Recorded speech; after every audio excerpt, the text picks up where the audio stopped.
The VHF radio came alive, its urgent words reaching me even in sleep. "Mayday, mayday. My vessel has sprung a leak." My eyes opened as I listened more closely. "Mayday," the voice said for a last time, and then the radio fell silent. I stopped for a moment, grabbed a pair of binoculars, and headed up on deck.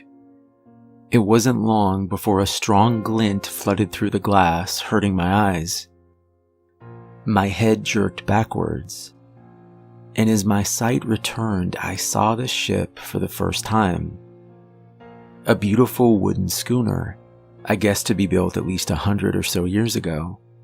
I had a special fascination with schooners, and had even done an essay on them while in college.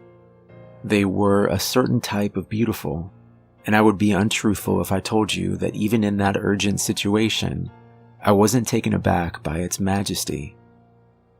As it sat a few hundred yards ahead, it almost seemed to be a callback to forgotten times. Times of adventure, and times of risk, and times of... I throttled towards her. The sky seemed to get darker upon my approach, but that must certainly have been just a trick of the mind. Upon reaching her, I found she was even bigger than I had expected, looking to sit around 80 or so feet. "Hello? Are you alright?" I yelled down as I threw the bumpers over the side and tied my boat silver to the old vessel. There was silence. And then an almost inaudible noise found its way up and into my ears. "Help me," the voice said, so soft that I wondered if I had imagined it. Another trick of the mind? Not worrying about my own safety, I headed down the wooden steps and into the blackness. As I stepped below, I realized quickly that it was far darker than I had anticipated. Part of me wanted to go back for a flashlight, but another part was worried that the sailor below didn't have much time. There was a thin layer of water on the floorboards and walls of the inside, and I lost my footing more than once as I moved farther down into the boat. "Help me," the voice continued, stronger now, and almost... No, my mind was playing tricks on me again. The voice couldn't have seemed hungry. I pushed those thoughts aside. "Where are you?" I asked nervously. "I can't see a thing." "Here," the voice replied. It wasn't until I saw the yellow eyes staring back at me that I realized two things in the matter of an instant.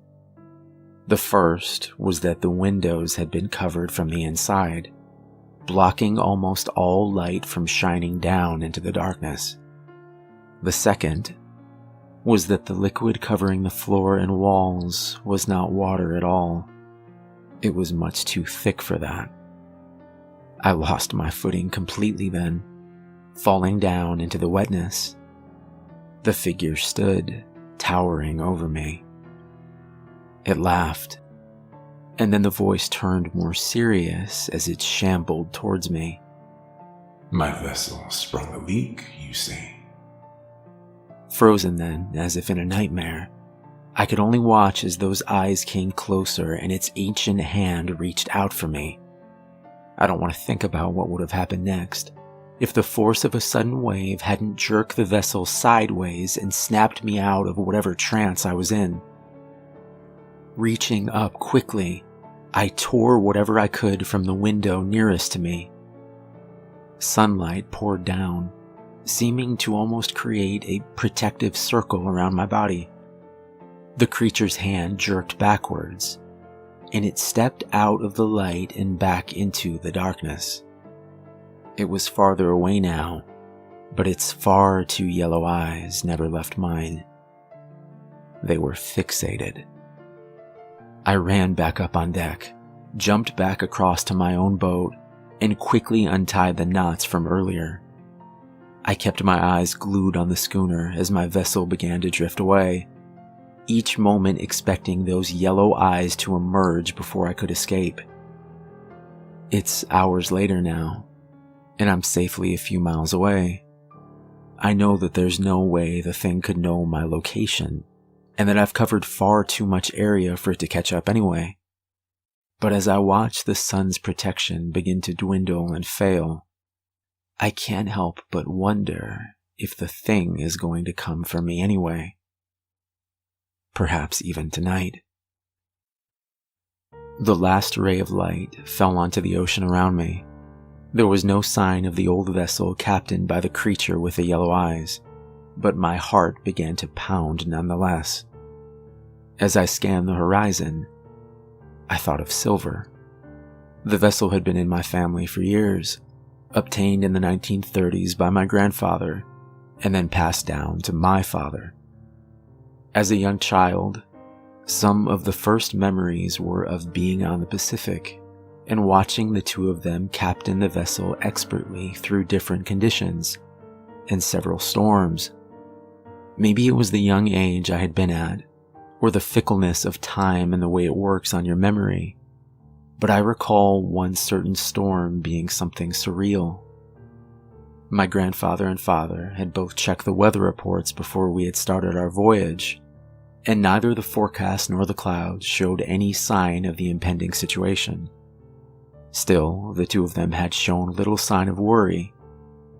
"Go talk to him," my grandfather had said, winking at my father as the two of them bounced up and down and side to side as the storm shook silver. My father nodded and headed down the oak steps.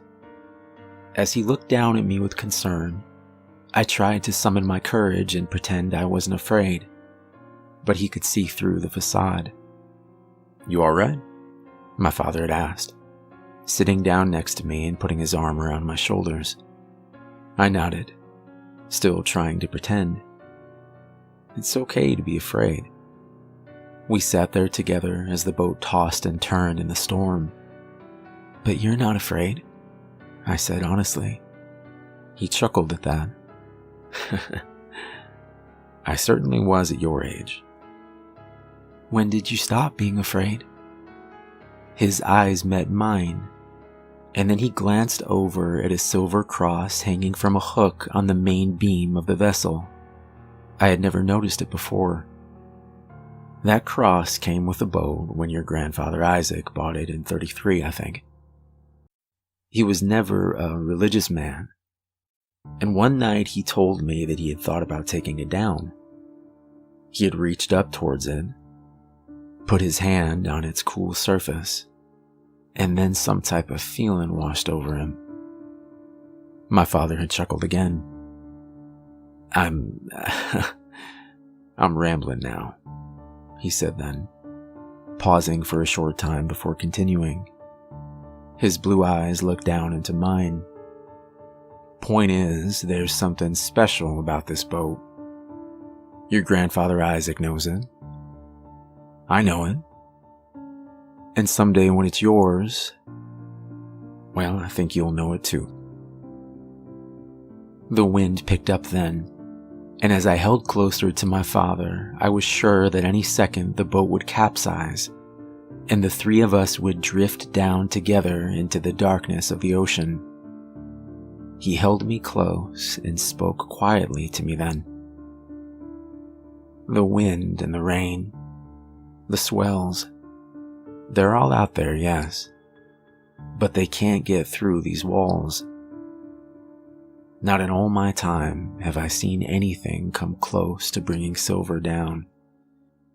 His face drew closer then as he whispered, "All we need do is outlast the storm." He had hugged me close then, kissed my forehead, and headed back up on deck to join my grandfather. The memory was old. I was now in my 30s, the two of them having passed away consecutive months, only a few years after that day. But I remember it clearly. My focus came back to the present, as I thought I saw the faint outline of a ship far off in the darkness. Maybe it was my imagination again, but I turned the engine just in case and throttled due east. There would be no sleep tonight. Letting the boat take over, I sat down at the table below, flicked on the lamp, and went over my situation. Not much fuel left, and still a day or more from land. Though I couldn't explain it, the radio had stopped working after I had come across the schooner. It was still in functional condition as far as I could tell, yet I wasn't able to reach the Coast Guard or any other ship for assistance. I was alone out here. A sudden rush of static could be heard from the VHF, and hope rose up in my heart. The feeling turned to dread as I listened to the words. My vessel has sprung a leak. My body froze again as the voice continued. My vessel has sprung a leak, you see. I somehow knew then that the schooner was close now, and those yellow eyes were getting closer. But I couldn't move or run. I was frozen again. An unexpected gust of wind came suddenly then, and Silver jerked heavily to its port side. Coming to my senses again, I ripped the radio out of the wall and stomped on it as strongly as I could. I rushed up on deck just in time. The schooner was no more than 50 yards away. Horror fell over me as I watched it gain slowly, the yellow eyes of the tall creature standing out in the darkness. The only thing I could see clearly was a single lamp being lit and held up by the creature. For the first time, I could make out its form completely. I think I almost died right then and there, as the tall thing grinned over at me. I saw the thinness of the thing, and the blood oozing out slowly from a wound on its chest. My vessel has sprung a leak, I said aloud to myself. Not worrying about anything but escaping then, I set the engine as high as it could go and stared back at the creature. The roar of Silver was as loud as I'd ever heard it then, and it seemed to silence the words of the thing holding the lantern as it followed closely behind. It's been 2 hours now, with my vessel at full power. The schooner behind us and the creature aren't getting any closer, but we aren't outrunning them either. And those yellow eyes have stayed fixated on me every single moment. I can't call for help on the radio, and God knows I don't want to check the gas meter for the engine. Silver hasn't failed me yet, and I only pray she's fast enough to outrun the horror behind us. Maybe, just maybe, we can make it till the morning.